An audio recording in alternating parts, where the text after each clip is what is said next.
निदान। पहली वाचा में भी सेवा के नियम थे और एक ऐसा पवित्र स्थान था जो इस जगत का था, अर्थात एक तंबू बनाया गया।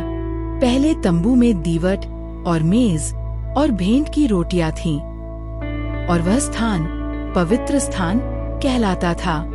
और दूसरे पर्दे के पीछे वह तंबू था जो परम पवित्र स्थान कहलाता है। उसमें सोने की धूपदानी थी और चारों ओर सोने से मढ़ा हुआ वाचा का संदूक था। उसमें मन्ना से भरा हुआ सोने का बर्तन, हारून की वह छड़ी जिसमें फूल और फल आ गए थे और वाचा की पट्टिकाएं रखी थीं। और उसके ऊपर दोनों तेजोमय करूब थे जो प्रायश्चित के ढकने पर छाया किए हुए थे। इनका एक एक कर बखान करने का अभी अवसर नहीं है। जब ये वस्तुएं इस रीति से तैयार हो चुकी थीं, तो पहले तंबू में याजक हर समय प्रवेश करते थे और सेवा के कार्य निभाते थे, पर दूसरे तंबू में केवल महायाजक वर्ष में एक ही बार प्रवेश करता था और बिना लोहू लिए नहीं जाता था। वह यह लोहू अपने लिए और लोगों की भूल चूक के लिए चढ़ाता था। इससे पवित्र आत्मा यह दिखाता है कि जब तक पहला तंबू खड़ा है, तब तक पवित्र स्थान का मार्ग प्रकट नहीं हुआ था।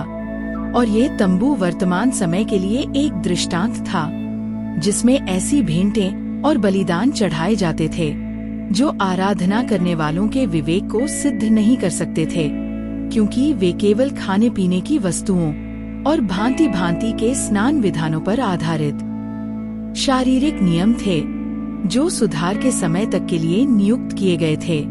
परंतु जब मसीह आने वाली अच्छी अच्छी वस्तुओं का महायाजक होकर आया, तो वह एक और भी बड़े और सिद्ध तंबू से होकर गुजरा, जो हाथ से बनाया हुआ नहीं, अर्थात सृष्टि का नहीं था। और वह बकरों और बछड़ों के लोहू के द्वारा नहीं, बल्कि अपने ही लोहू के द्वारा एक ही बार पवित्र स्थान में प्रवेश किया और अनंत छुटकारा प्राप्त किया।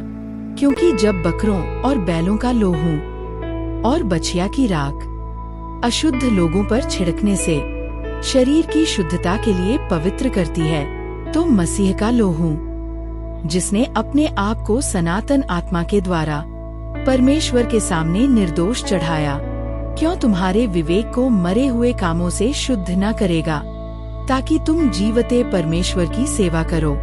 और इसी कारण वह नई वाचा का मध्यस्थ है, ताकि उस मृत्यु के द्वारा जो पहली वाचा के समय के अपराधों से छुटकारा पाने के लिए हुई, बुलाए हुए लोग प्रतिज्ञा के अनुसार अनंत मीरास को प्राप्त करें।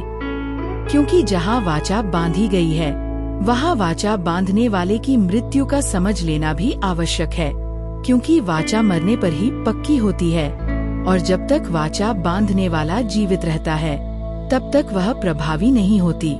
इसीलिए पहली वाचा भी बिना लोहू के नहीं बांधी गई। जब मूसा सब लोगों को व्यवस्था की हर एक आज्ञा सुना चुका, तो उसने बछड़ों और बकरों का लोहू लेकर पानी, लाल ऊन और जूफा के साथ उस पुस्तक पर और सब लोगों पर छिड़क दिया और कहा, यह उस वाचा का लोहू है जिसकी आज्ञा परमेश्वर ने तुम्हारे लिए दी है। और इसी रीति से उसने तंबू और सेवा के सारे सामान पर लोहू छिड़का। व्यवस्था के अनुसार लगभग सब वस्तुएं लोहू के द्वारा शुद्ध की जाती हैं, और बिना लोहू बहाए क्षमा नहीं होती। इसलिए आवश्यक था कि स्वर्ग की वस्तुओं के प्रतिरूप इनके द्वारा शुद्ध किए जाए, पर स्वर्ग की वस्तुएं स्वयं इनसे उत्तम बलिदानों के द्वारा शुद्ध की जाए। क्योंकि मसीह ने उस हाथ से बनाए हुए पवित्र स्थान में प्रवेश नहीं किया, जो सच्चे पवित्र स्थान का केवल नमूना था, बल्कि वह स्वर्ग ही में प्रवेश किया, ताकि अब हमारे लिए परमेश्वर के सामने प्रकट हो। यह नहीं कि वह अपने आप को बार बार चढ़ाए, जैसे महायाजक प्रति वर्ष दूसरे का लोहू लेकर पवित्र स्थान में प्रवेश करता है। नहीं, वरन अब युग के अंत में वह एक बार प्रकट हुआ है, ताकि अपने ही बलिदान के द्वारा पाप को दूर कर दे।